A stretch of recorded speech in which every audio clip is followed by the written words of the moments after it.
চটপট বাঙালি রান্নাঘরের তরফ থেকে আপনাদের স্বাগত। আজকে আমি মুরগির মাংস আর গোবিন্দভোগ চাল দিয়ে ঝরঝরে তেহারি বানিয়ে দেখাবো। আর এটা খেতেও খুব সুন্দর। আর প্রথমে তার জন্য নিয়ে দিচ্ছি গ্যাসের মধ্যে আমি একটা প্যান বসিয়ে দিয়ে কিছুটা জয়িত্রী আর একটা জায়ফলকে গরম করে নিয়ে আমি শিলনোড়াতে গুঁড়ো করে নেব। আর তারপরে আমি গ্যাসের মধ্যে একটি স্টিলের হাঁড়ি বসিয়ে দিয়েছি।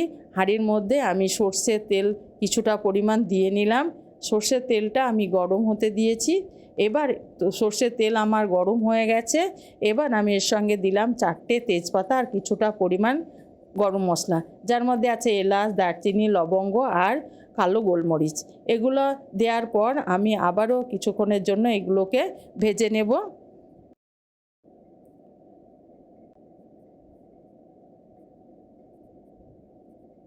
গরম মশলা আমার ভাজা হয়ে গেছে। এবার এক বাটি পেঁয়াজ আমি কেটে রেখেছিলাম, সেটাকে এই তেলের সঙ্গে দিয়ে আবারও আমি এটাকে কিছুক্ষণের সময় ধরে ব্রাউন করে ভেজে নেব।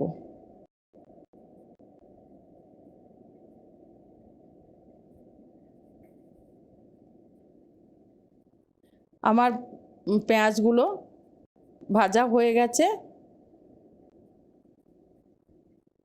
এবার আমি এর সঙ্গে দিয়ে দেব উঁচু উঁচু চামচের 2 চামচ আদা রসুনের পেস্ট। যেহেতু মাংসের পরিমাণটা একটু বেশি আছে, সেহেতু আদা রসুনের পরিমাণটা একটু আমাকে বেশি দিতে হবে। মাংসের পরিমাণটা আমার 1 কিলো আছে, চালের পরিমাণটাও আমার 1 কিলো আছে।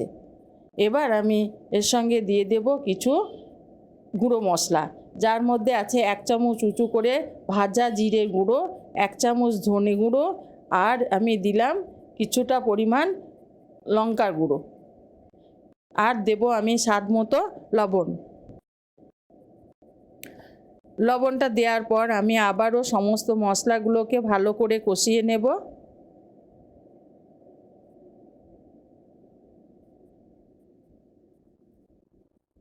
এইভাবে আমি একটু টাইম ধরে মশলাগুলোকে কষিয়ে নেব। যতক্ষণ না মশলা থেকে তেল ছাড়বে ততক্ষণ আমি এইভাবে মশলাটাকে কষাতে থাকবো। আমার তেল ছেড়ে দিয়েছে। এবার যে আমি 1 কিলো মুরগির মাংস ধুয়ে পরিষ্কার করে রেখেছিলাম, সেটাও আমি দিয়ে দিলাম। দেওয়ার পর আবারও আমি এটাকে ভালো করে মশলার সঙ্গে কষিয়ে নেব।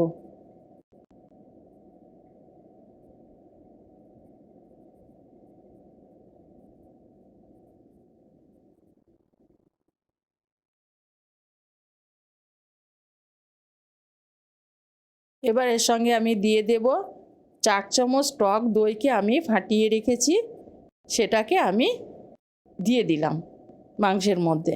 আর আমি গ্যাসটাকে কমিয়ে দিয়েছি যাতে টক দইটা কেটে না যায়। দই দেওয়ার পর আমি আবারও গ্যাসটাকে কমিয়ে দিয়েই ভালো করে মাংসের সঙ্গে দইটাকে মিশিয়ে নেব।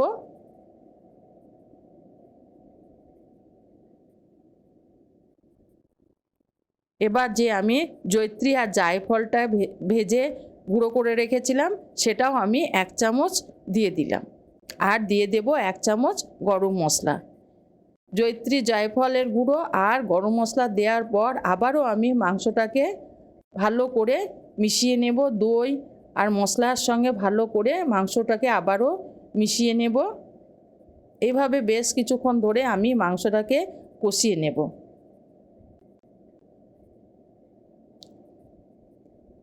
এবার আমি একটা ঢাকা দিয়ে কিছুক্ষণের জন্য কষাতে থাকব। কিছুক্ষণ পর আমি ফিরে এলাম। যেহেতু মাংসের মধ্যে দই দেওয়া আছে, সেই জন্য মাংসের মধ্যে বেশ পরিমাণ জল ছেড়ে দিয়েছে। এই জলটাকে আমি পুরো আবার সমস্ত মেরে দেব, তাহলে মাংসের টেস্টটা খুব ভালো হবে। আর এই মাংসটাকে আমি মোটামুটি 80% রান্না করে নেব।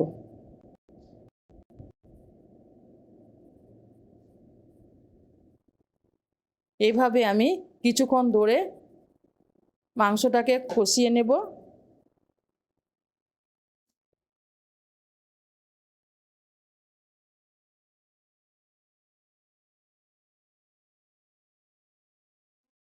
একটু সময় নিয়ে এই মাংসটাকে কষাতে হবে। আর গ্যাসটাকে আমি মিডিয়ামে রেখেছি।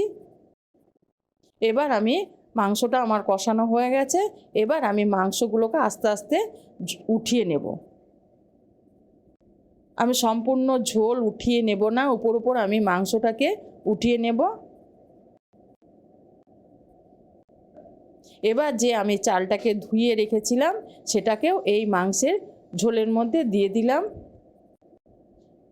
দেওয়ার পর আমি এটাকে কিছুক্ষণ ধরে এই মাংসের যে ঝোল গ্রেভি আছে এটার মধ্যে একটু কষিয়ে নেব। বেশি কষানোর প্রয়োজন নেই, আর বেশি চাল ভাজারও দরকার নেই। এই মিনিট 5 আমি চালগুলোকে মাংসের মধ্যে একটু কষিয়ে নেব।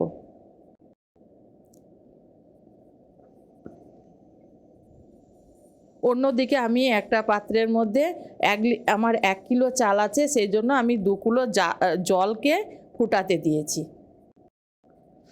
যেমন চাল হবে তার ডবল জল নিতে হবে।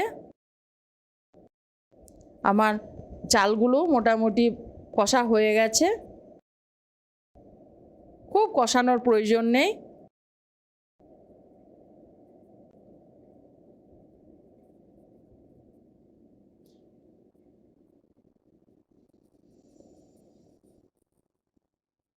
এবার আমি 2 লিটার জল, 1 কিলো চালের মধ্যে আমি 2 লিটার গরম জল, ফুটানো গরম জল দিয়ে দিলাম। জলটা দেওয়ার পর আমি সমস্ত চালকে জলের মধ্যে মিশিয়ে নিলাম।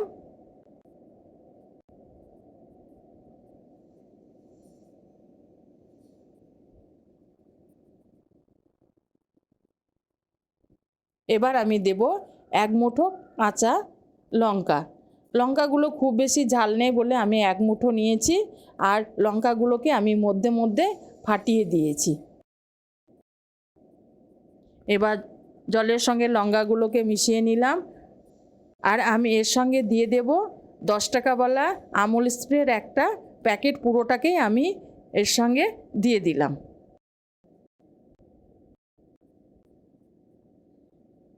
আমুল স্প্রে এই দেওয়ার পর টেস্টটা ভাতের দারুণ হয়ে যায়, খুব ভালো লাগে খেতে। আমি ভালো করে গুঁড়ো দুধটাকে মিশিয়ে নিলাম।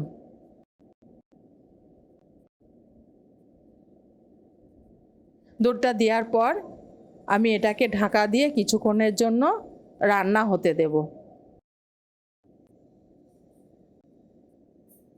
কিছুক্ষণ পর আমি ফিরে এলাম।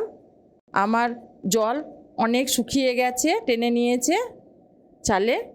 আমি চালটাকে মোটামুটি 80% রান্না করে নেব।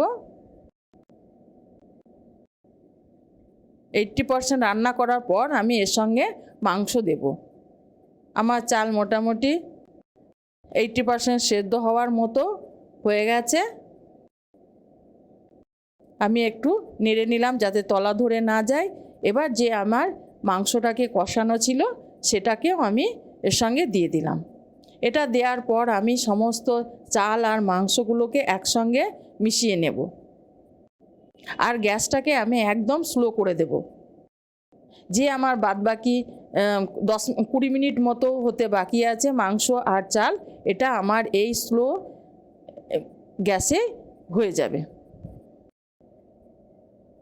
এবার আমি এর সঙ্গে দিয়ে দিলাম 1 চামচ কেওড়া জল আর 1 চামচ গোলাপ জল।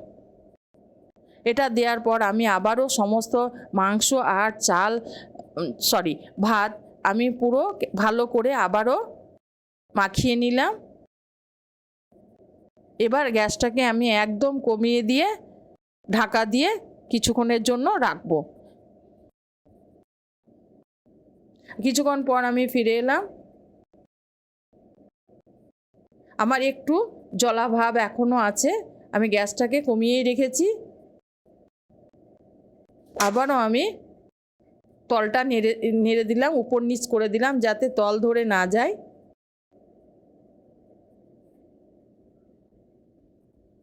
একটু জলাভাব আছে বলে আবারও গ্যাসটাকে কমিয়ে দিয়ে আমি আবারও কিছুক্ষণের জন্য ঢাকা দেব।